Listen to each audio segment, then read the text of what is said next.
Dear Professor Harbeck, dear Nadia, we are at the ASCO 2022, and there was a real highlight with the DESTINYBreast04 trial that was presented and very well received. So what was it about? Yeah, DESTINYBreast04 was the highlight of ASCO 2020, metastatic breast cancer. It was a trial in pre-treated metastatic patients with HER2-low disease. That means that the HER2 status wasn't called positive for anti-HER2 therapy, but was 1+ or 2+-ish negatives, or with some HER2 receptors on the cell surface, and patients had to be pre-treated by 1 to 2 lines of prior chemotherapy. In the case of hormone receptor positivity, also CDK4/6 inhibitor or some endocrine therapy needed to be given beforehand.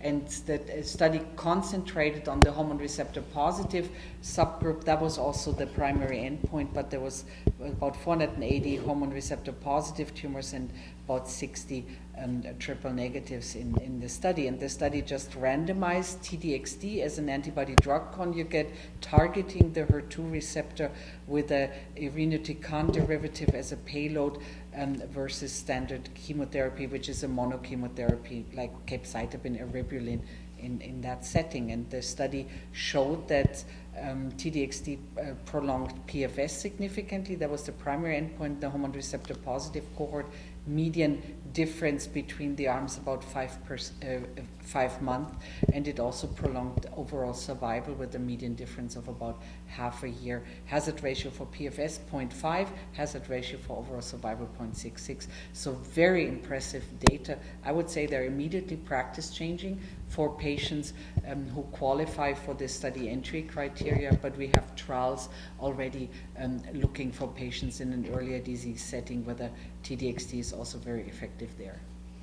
Yes, I mean, everybody was just so excited about this data, and it was also, and you are a co-author, published in the New England Journal of Medicine, so probably with the regulatories we can all discuss, and the health insurances for patients that need this therapy now.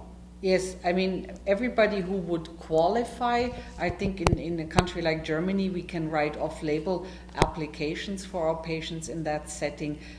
Other patients could try to get into one of the trials. And I have to say, it's not a simple to use substance. There were toxicities. We know about hematological toxicity, nausea, some alopecia, but also there was ILD.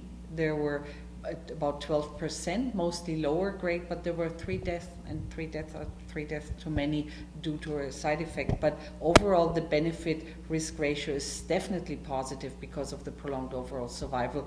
But we have to take care of those patients, find the early symptoms for ILD, do a CT scan, do steroid therapy, and try to manage that appropriately to keep the patient safe. But I think overall the benefit outweighs the risk by a lot. And I think it probably is also that the patients know what symptoms might occur and then come back or refer back to their doctor so that it can be checked and then maybe done something against it. Thank you very much. You're quite welcome. Thank you.